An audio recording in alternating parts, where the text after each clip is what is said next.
칠흑 같은 어둠이 내려앉은 초가삼간한 가물거리는 호롱불만이 위태롭게 생명의 끈을 붙잡고 있는 듯 파르르니 떨리고 있었는데 그 고요한 정적을 깨고 돌연 쿨럭하는 소리와 함께 비릿한 피냄새가 좁은 방 안을 순식간에 진동시켰다. 곤히 잠들어 있던 서씨 부인은 귓가를 때리는 불길한 소리에 소스라치게 놀라 눈을 떴고 희미한 불빛 아래 비친 광경은 그녀의 심장을 옥죄어 숨조차 쉬기 어렵게 만들었으니 난군인 김선비가 가슴을 부여잡고 시뻘건 선홍빛 핏물을 하얀 이불 위에 쏟아내고 있었기 때문이다. 서씨 부인은 사시나무 떨듯 떨리는 손으로 남편의 등을 쓸어내리며 다급하게 서방님 정신 차리세요. 이게 무슨 병고란 말입니까? 라고 외쳤으나 김선비의 초점 없는 눈동자는 이미 허공을 헤매고 있었고 입가에 흐르는 피는 멈출 기미를 보이지 않은 채 그의 창백한 얼굴을 붉게 물들이고 있었다. 평소 병약하여 찬바람만 불어도 기침을 달고 살던 남편이었으나 이토록 많은 피를 토한 적은 없었기에 서씨 부인의 가슴 속에는 형언할 수 없는 공포가 밀물처럼 차올랐다. 그녀는 치마폭으로 남편의 입가를 닦아내며 울먹이는 목소리로 애원하듯 불렀지만 김선비는 가쁜 숨을 몰아쉬며 무언가 말하려는 듯 입술을 달싹거리다 이내 힘없이 고개를 떨구고 말았다. 방금 전까지 따스한 온기가 감돌던 남편의 손이 차가운 돛돌처럼 식어가는 것을 느끼며 서씨 부인은 믿을 수 없는 현실 앞에 넋을 잃고 말았는데 이는 마치 하늘이 무너지고 땅이 꺼지는 듯한 충격이었다. 불과 반년 전 마을 어귀에 핀 매화꽃이 흐드러지게 날리던 봄날에 수줍게 연지곤지를 찍고 이 집에 시집와 가난하지만 글 읽는 소리가 끊이지 않는 남편과 백년해로를 맹세했던 기억이 주마등처럼 스쳐 지나갔다. 비록 끼니를 걱정해야 할 만큼 넉넉지 못한 살림이었으나 밤늦도록 책을 읽는 남편 곁에서 바느질을 하며 나누던 소소한 담소와 서로를 바라보던 애틋한 눈빛만으로도 세상을 다 얻은 듯 행복했던 나날들이었다. 부인 내 이번 과거에 급제하여 그대에게 비단 옷 한 벌 꼭 케이필이다. 라고 굳게 약속하던 남편의 목소리가 귓가에 생생한데 어찌하여 하늘은 이토록 잔인하게 그 약속을 앗아가려 하는지 서씨 부인은 원망스러운 눈길로 천장을 올려다보며 오열했다. 그녀는 식어가는 남편의 가슴팍에 얼굴을 묻고 안 됩니다, 서방님. 저를 두고 이리 가실 수는 없습니다. 눈을 뜨세요. 제발 눈을 뜨세요. 라고 절규했으나 돌아오는 것은 싸늘한 침묵과 창호지 문을 흔드는 야속한 밤바람 소리뿐이었다. 서씨 부인의 찢어지는 듯한 비명소리에 안방에서 자고 있던 시어머니가 혼비백산하여 문을 박차고 들어왔고 방 안의 참혹한 광경을 목격하자마자 바닥에 주저앉으며 대성통곡을 하기 시작했다. 아이고, 내 아들아. 이 어미보다 먼저 가면 어찌한단 말이냐. 시어머니의 통곡 소리는 좁은 초가집을 넘어 고요한 마을의 밤공기를 갈기갈기 찢어 놓았고 이웃집 개들마저 그 슬픔을 아는지 구슬프게 지저대기 시작했다. 마을 사람들이 하나둘 횃불을 들고 모여들어 웅성거리는 소리가 들려왔지만 서씨 부인의 귀에는 아무런 소리도 들리지 않았고 오직 남편의 멈춰버린 심장 소리만이 뇌리에서 윙윙거릴 뿐이었다. 그녀는 의원을 부르러 뛰쳐나가는 마을 청년의 뒷모습을 멍하니 바라보다가 이내 정신을 차린 듯 표정을 굳히고는 부엌으로 달려가 식칼을 찾아들고 방으로 돌아왔다. 주변 사람들이 기겁하며 말리려 했으나 서씨 부인의 눈빛은 이미 이성을 넘어선 어떤 광기로 번들거리고 있었기에 감히 누구도 다가서지 못했다. 그녀는 주저없이 자신의 약지 손가락을 베어 붉은 선혈을 남편의 입술 사이로 흘려 넣었으니 이는 죽은 사람도 살려낸다는 민간의 비방을 따르려는 처절한 몸부림이었다. 뚝뚝 떨어지는 붉은 피가 남편의 창백한 입술을 적시고 목구멍으로 넘어가는 것을 지켜보며 서씨 부인은 간절한 마음으로 주문을 외우듯 중얼거렸다. 제 피를 드시고 일어나세요. 제 생명을 나누어 드릴 테니 제발 한 번만이라도 숨을 쉬세요. 그녀의 손가락에서 흐르는 피는 멈추지 않고 계속해서 남편의 입 안으로 흘러들어갔지만 이미 끊어진 숨은 다시 돌아올 줄 몰랐고 남편의 몸은 점점 더 뻣뻣하게 굳어만 갔다. 이를 지켜보던 시어머니는 며느리의 손을 붙잡고 아가, 그만해라. 이미 떠난 사람이다. 네 몸까지 상하면 저 아이가 편히 눈을 감겠느냐라며 울부짖었으나 서씨 부인은 시어머니의 손을 뿌리치고 마치 실성한 사람처럼 계속해서 피를 짜내며 남편의 가슴을 문질렀다. 그녀의 하얀 소복은 남편이 토해낸 피와 자신의 손가락에서 흐른 피가 뒤섞여 검붉게 얼룩져 있었고 산발이 된 머리카락은 땀과 눈물에 젖어 처참하기 그지없었다. 시간이 얼마나 흘렀을까 동창이 밝아오며 새벽닭이 우는 소리가 들려올 즈음 서씨 부인은 그제야 남편의 죽음을 인정할 수밖에 없다는 듯 탈진하여 바닥에 쓰러졌다. 하지만 그녀의 눈빛만은 꺼지지 않는 불꽃처럼 이글거리고 있었는데 그것은 단순한 슬픔이 아니라 운명에 대한 지독한 저항과 분노였다.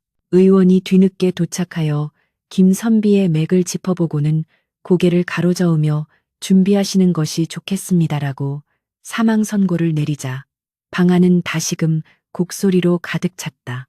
그러나 서씨 부인은 더 이상 울지 않았다. 그녀는 입술을 꽉 깨물어 피가 배어 나오게 하며 싸늘하게 식어버린 남편의 손을 자신의 양손으로 감싸 쥐고 마음속으로 피 맺힌 맹세를 되새겼다. 저승사자가 당신을 데려가려 해도 내 결코 내어주지 않을 것입니다.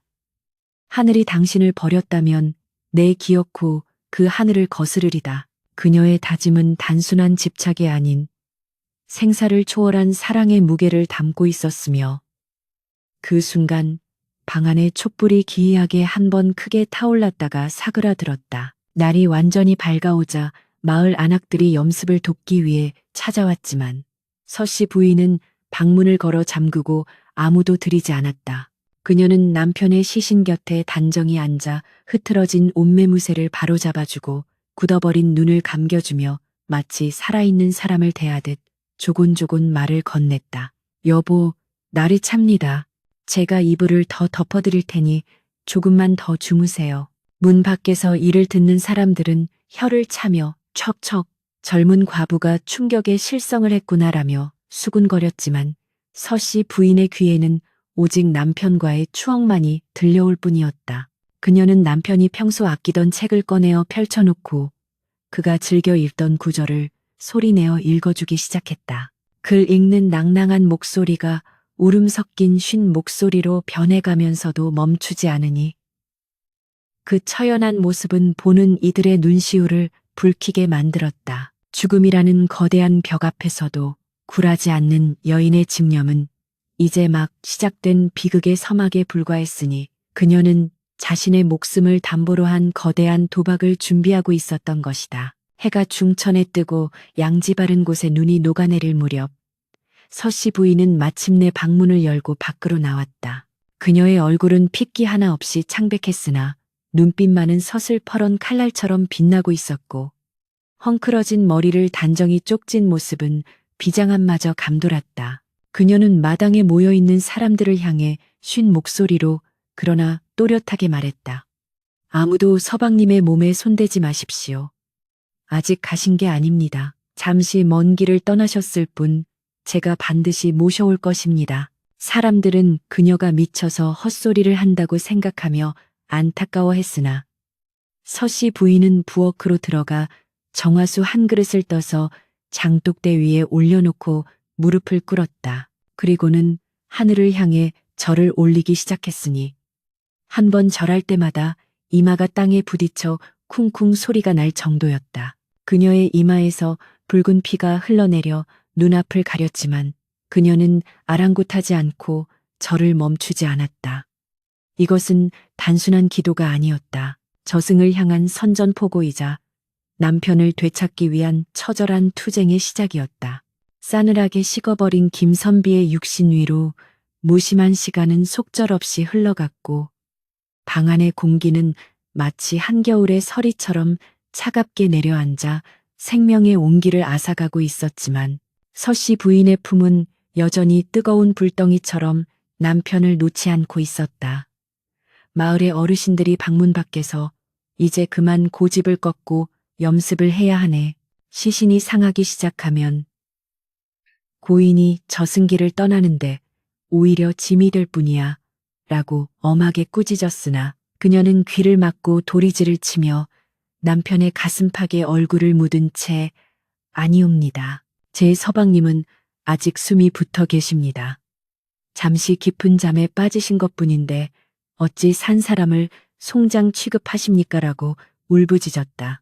그녀의 목소리는 이미 쉬어 쇳소리가 났지만 그 안에 담긴 서슬퍼런 결기는 문 밖의 장정들조차 함부로 문고리를 잡지 못하게 만드는 기이한 위압감을 풍기고 있었다. 서씨 부인은 남편의 굳어가는 팔다리를 끊임없이 주무르며 자신의 체온을 나누어 주려 애썼고 차디찬 손을 자신의 저고리 속 가장 따뜻한 가슴에 품어 녹이려 했으니 이는 보는 이가 없어도 천지신명이 감동할 만한 지독한 정성이었다. 어느덧 해가 지고 다시 밤이 찾아오자 초가삼간을 둘러싼 어둠은 더욱 짙고 무겁게 내려앉아 마치 죽음의 그림자가 집 전체를 집어삼키려는 듯 으스스한 기운을 내뿜기 시작했다. 서씨 부인은 꼬박 이틀을 뜬 눈으로 지새우며 곡기를 끄는 탓에 현기증이 일고 눈앞이 흐릿해졌으나 정신력 하나로 버티며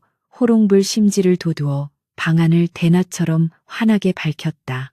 어두우면 서방님이 길을 잃으실지도 몰라.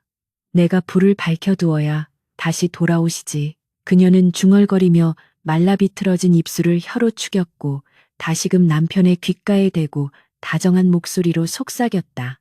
여보, 제가 여기 있습니다. 당신이 좋아하는 시 구절을 읊어드릴 테니 그만 일어나 저와 화답해 주세요.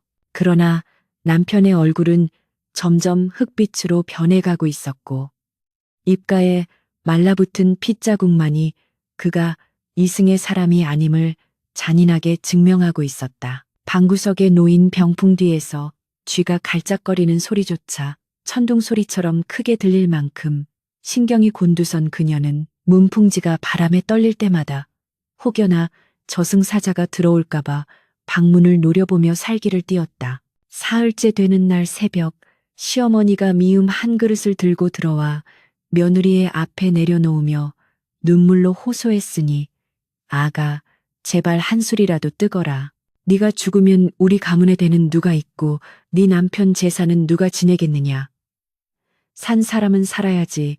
이러다 너마저 잘못되면 나는 어찌 살란 말이냐라며 통곡하였다. 시어머니의 주름진 손이 며느리의 야윈 어깨를 감쌌지만 서씨 부인은 멍하니 허공을 응시할 뿐 미동조차 하지 않았고 그녀의 눈은 이미 초점을 잃은 듯 하면서도 어딘가 먼 곳을 꿰뚫어 보고 있는 듯 했다. 어머님, 서방님이 춥다고 하십니다. 저승 가는 길이 너무 어둡고 무서워서 발을 떼지 못하겠다고 하십니다. 제가 곁을 지켜야 합니다.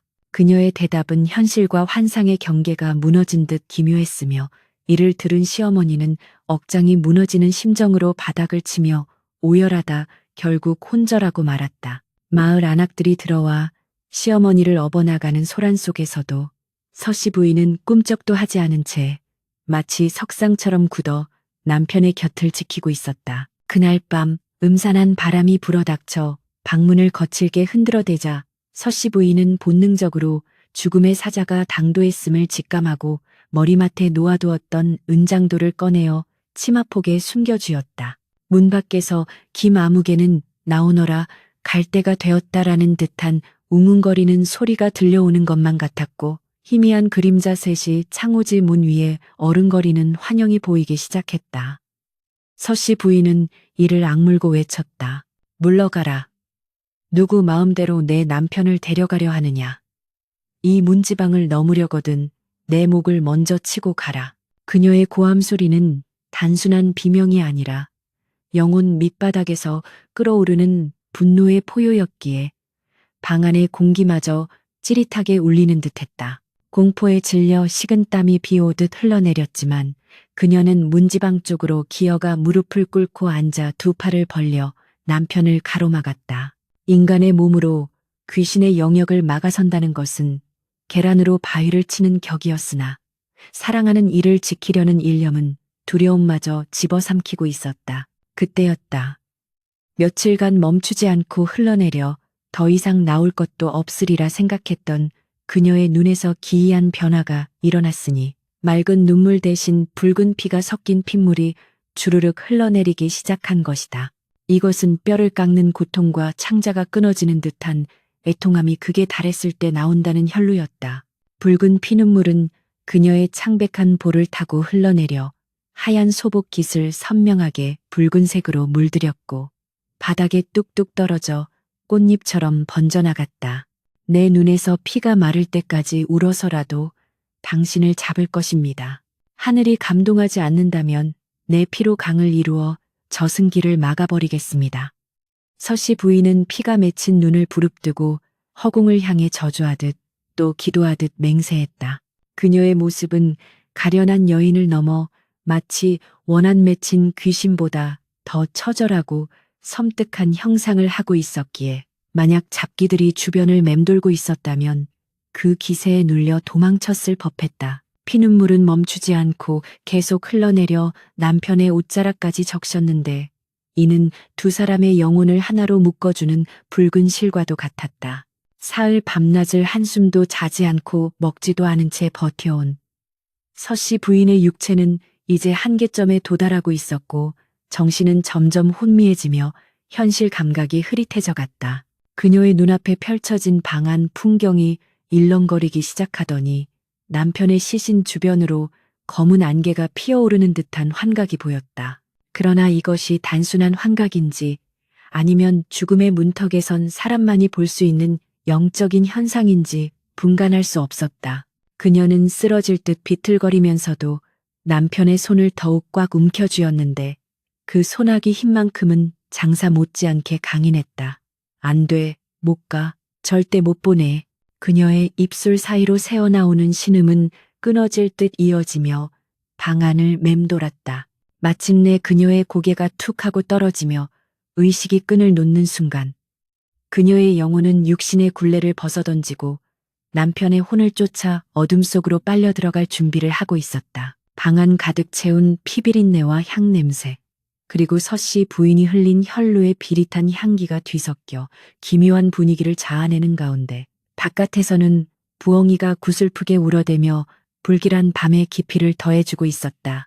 혼미했던 의식이 서서히 돌아오면서 서씨 부인의 눈앞에 펼쳐진 세상은 더 이상 익숙한 안방의 풍경이 아니었으니 사방이 짙은 회색 안개로 뒤덮여 한치 앞을 분간할 수 없는 기이한 공간이었다. 그녀는 자신의 몸을 내려다보았으나 입고 있던 소복은 안개처럼 흐릿하게 일렁거리고 있었고 발바닥에 닿는 땅의 감촉은 솜처럼 푹신하면서도 얼음장처럼 차가워 소름이 돋을 지경이었다. 여기가 어디란 말인가? 내 분명 서방님 곁을 지키고 있었는데. 그녀가 혼란스런 마음에 주위를 둘러보던 찰나 저 멀리 희미한 불빛 하나가 어둠 속을 부유하며 천천히 멀어지는 것이 보였는데 그 뒷모습이 사무치게 그리운 낭군의 형상과 너무나도 닮아 있었다. 서씨 부인은 본능적으로 그것이 남편의 혼백임을 직감하고 서방님, 같이 가요. 저를 두고 혼자 가지 마세요. 라고 외치며 달리기 시작했으나 목소리는 메아리조차 없이 허공으로 흩어질 뿐이었다. 그녀가 발을 내디딜 때마다 바닥에서는 검은 연기가 피어올라 발목을 휘감으며 가지 말라고 붙잡는 듯 했으나 그녀는 이를 뿌리치고 오직 남편의 뒤를 쫓아 필사적으로 내달렸다. 얼마나 달렸을까? 주변의 풍경이 서서히 바뀌기 시작하더니 앙상한 가시덤불이 우거진 황량한 들판이 나타났고 하늘은 핏빛으로 붉게 물들어 음산하기 그지없는 기운을 뿜어내고 있었다. 이곳은 이승과 저승의 경계, 산 사람은 결코 발을 들일 수 없다는 황천길 입구였으며 길가에는 주인 없는 뼈들이 나뒹굴고 정체를 알 수 없는 짐승들의 울음소리가 밤바람을 타고 들려와 등골을 오싹하게 만들었다. 서씨 부인의 맨발은 날카로운 가시와 돌부리에 찢겨 피가 흘렀지만 그녀는 고통조차 느끼지 못한 채 앞서가는 남편의 흐릿한 그림자만을 눈에 담고 있었다. 여보, 제발 멈추세요. 거기는 가면 안 되는 길입니다. 그녀의 간절한 외침에도 김선비의 혼은 무엇에 홀린 듯 멍한 표정으로 앞만 보고 걸어가고 있었으니 이는 이미 이승의 기억을 잊고 저승의 부름에 이끌리고 있기 때문이었다. 거센 모래바람이 불어와 그녀의 앞길을 막아서고 눈을 뜰 수 없게 만들었지만 그녀는 치마폭으로 얼굴을 감싸쥐고 한 걸음 한 걸음 바람을 거스르며 나아갔다. 한참을 헤매던 끝에 그들이 도착한 곳은 검은 물이 굽이쳐 흐르는 거대한 강 앞이었으니 그 물은 깊이를 가늠할 수 없을 만큼 시커멓고 악취가 진동하여 코를 찌를 듯했다. 이것이 바로 망자가 건너면 다시는 돌아올 수 없다는 삼도천이었고 강가에는 낡은 나룻배 한 척과 검은 갓을 쓰고 칠흑 같은 도포를 두른 저승차사 셋이 무표정한 얼굴로 기다리고 있었다. 그들의 얼굴은 창백하다 못해 푸른빛이 돌았고 깊게 패인 눈구멍 속에서는 서늘한 안광이 뿜어져 나와보는 것만으로도 오금을 저리게 만들었다. 차사 중 우두머리로 보이는 자가 명부를 펼쳐들고 낮은 목소리로 읊조렸으니 그 소리는 마치 쇠를 긁는 듯 날카롭고 음산했다. 김과 아무개, 수명이 다하여 부름을 받았으니 어서 배에 오르라. 김선비의 호는 저항할 힘도 없는 듯 스르르 배 쪽으로 발길을 옮기려 했고 차사들은 그를 재촉하며 차가운 쇠사슬을 꺼내 들었다. 그 순간 서씨 부인은 사력을 다해 달려들어 남편의 앞을 가로막고 두 팔을 벌려 차사들을 노려보았으니 그 기세가 마치 새끼를 지키려는 어미 호랑이와도 같았다. 안 됩니다. 못 데려갑니다. 내 서방님은 아직 갈 때가 되지 않았습니다. 갑작스러운 산사람의 등장. 그것도 죽은 자의 길을 막아서는 여인의 출현에 저승차사들은 당황한 기색이 역력하여 서로의 얼굴을 쳐다보았다. 우두머리 차사가 눈썹을 꿈틀거리며 호통을 쳤다. 내 인연, 여기가 어디라고 감히 산사람의 몸으로 뛰어들었느냐. 너는 아직 명부의 이름도 없는 산목숨이니 썩 물러가지 못할까. 네가 지금 천기를 어지럽히고 있음을 모르느냐. 차사의 호통 소리에 강물이 요동치고 하늘에서 천둥이 치는 듯한 굉음이 울려 퍼졌으나 서씨 부인은 눈 하나 깜짝하지 않고 버티고 섰다. 그녀는 오히려 차사를 향해 한 발짝 다가서며 피가 맺힌 눈으로 쏘아붙였다. 천기라 하셨습니까? 젊은 나이에 죄 없이 죽는 것이 천기라면 그 하늘이 잘못된 것입니다. 내 남편을 데려가려거든 차라리 나를 먼저 베고 가십시오. 차사들은 기가 막힌다는 듯 혀를 찼지만 서씨 부인의 몸에서 뿜어져 나오는 기운이 예사롭지 않음을 느끼고 섣불리 손을 대지 못하고 주춤거렸다. 그것은 단순한 생명력이 아니라 남편을 살리겠다는 일념 하나로 뭉친 지독한 한과 집념이 만들어낸 영적인 보호막과도 같아서 음기로 이루어진 차사들에게는 뜨거운 불길처럼 느껴졌기 때문이다. 두 번째 차사가 앞으로 나서며 으름장을 놓았다. 어허, 지독한 여인네로다. 네가 정녕 죽고 싶어 환장을 했구나. 지금 돌아가면 목숨만은 부지할 수 있을 것이나 계속 고집을 부리면 너 또한 객귀가 되어 영원히 구천을 떠돌게 될 것이다. 그러나 서씨 부인은 남편의 옷자락을 꽉 움켜쥐고 고개를 저었다. 서방님 없는 세상에서 사느니 차라리 함께 지옥불에 떨어지는 것이 낫습니다. 당신들이 저승의 법을 집행하는 관리라면 어찌 이토록 억울한 사정은 헤아리지 않고 무작정 잡아만 가려 하십니까? 서씨 부인의 절규는 삼도천의 검은 물결마저 잠재울 만큼 처절하게 울려 퍼졌고 강가에 줄지어 서 있던 다른 망자들조차 걸음을 멈추고 이 기이한 광경을 지켜보며 눈물을 훔쳤다. 김선비의 혼백도 아내의 목소리에 반응한 듯 초점 없던 눈동자에 잠시 생기가 돌며 인 하고 가냘픈 소리를 내뱉었다. 남편의 목소리를 들은 서씨 부인은 가슴이 미어지는 듯하여 와락 그를 끌어안았는데 차가운 냉기만이 전해져 왔지만 그녀에게는 그 무엇보다 소중한 온기였다. 보십시오. 제 남편이 저를 알아봅니다. 아직 이승의 끈을 놓지 않았다는 증거가 아닙니까? 그녀는 차사들을 향해 남편을 보이며 울부짖었다. 우두머리 차사는 난감한 표정으로 턱수염을 쓸어내리며 생각에 잠겼다. 억지로 끌고 가자니 이 여인의 한이 워낙 사무쳐 자칫하면 저승의 질서가 깨질 수도 있고 그렇다고 그냥 두고 갈 수도 없는 노릇이었기 때문이다. 그때 세 번째 차사가 나서며 음흉한 미소를 띠고 제안을 했다. 형님, 이 여인의 정성이 갸륵하기도 하고 독하기도 하니 차라리 염라 대왕님 앞으로 데려가 심판을 받게 하는 것이 어떻겠습니까? 살려주든 벌을 주든 그것은 대왕님의 뜻에 달린 일, 우리가 여기서 실랑이를 벌이다. 시간을 지체하면 문책을 면치 못할 것입니다. 우두머리 차사는 잠시 고민하다가 고개를 끄덕이며 서씨 부인을 향해 엄포를 놓았다. 좋다. 내 소원이 정그렇다면 너희 두 사람을 염라대왕의 법정으로 데려가겠다. 허나 명심해라. 그곳은 인간의 정이나 눈물 따위는 통하지 않는 곳이다. 네가 만약 그곳에서도 뜻을 굽히지 않는다면 너는 다시는 이승의 햇빛을 보지 못할 것이며 무간지옥의 고통을 맛보게 될 것이다. 서씨 부인은 그 말에 두려워하기는커녕 오히려 안도하며 눈을 빛냈다. 감사합니다. 염라 대왕님을 뵙게만 해주신다면 내 기필코 그분의 마음을 돌려놓겠습니다. 서씨 부인은 나룻배에 오르며 마지막으로 뒤를 돌아보았다. 저 멀리 흐릿하게 보이는 이승의 빛이 점처럼 작아지고 있었지만 그녀는 미련 없이 등을 돌리고 남편의 손을 꼭 잡았다. 나룻배는 삐거덕거리는 소리를 내며 검은 물살을 가르고 안개 속으로 미끄러져 들어갔고 차사들이 젓는 노소리에 맞춰 강물 위로 원혼들의 신음소리가 화음처럼 깔렸다.